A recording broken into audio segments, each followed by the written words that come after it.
The bill is called the Tim Hart Wildland Firefighter Classification and Pay Parity Act. It's named for a smoke jumper from Wyoming who died earlier this year while parachuting into a wildfire in New Mexico.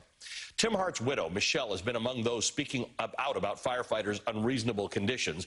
And sometimes, Michelle Hart said, the housing shortage is so bad that they have nowhere to stay. Quote, Tim lived 3 summers out of his truck because there was no housing available at his base in Idaho.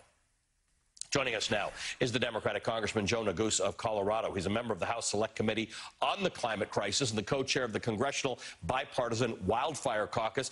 Congressman, you and I have had a lot of conversations. We've never talked about this one, and I guarantee there are a lot of Americans who do not know this. We only sadly hear the stories of these people when one of them perishes, and we realize how brave they are and how they go across the country chasing fires, dropping into fires, doing what they have to do to keep our forests from burning, a problem that's not going away, and they earn $13.50 an hour.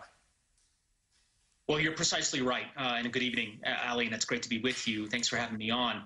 Look, we are pushing our federal firefighting workforce to a breaking point, and it has to change. I think the president is right when he talks about the need to ultimately ensure that these firefighters who are sacrificing so much on behalf of our communities, that ultimately they are well compensated. And as wildfires grow across the West, they become more intense, they become more dangerous, exacerbated, of course, by climate change, as you know.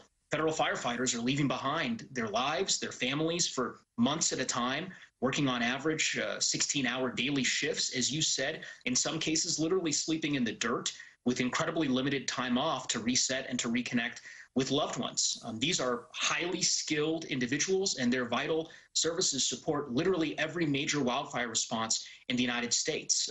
Ali, my district, I represent northern Colorado, a district that is larger than the state of New Jersey. Over 50% of it is federal public lands. And we had the first and largest wildfire in the history of Colorado, 137 years. Both happened in my district last year. And we relied on these federal firefighters to ultimately protect our communities, to save lives, to save homes, to save businesses, and to save our state. And we owe them this. So I'm grateful to Liz Cheney and to Katie Porter and to my colleagues for joining me in this effort to ensure that we take these steps.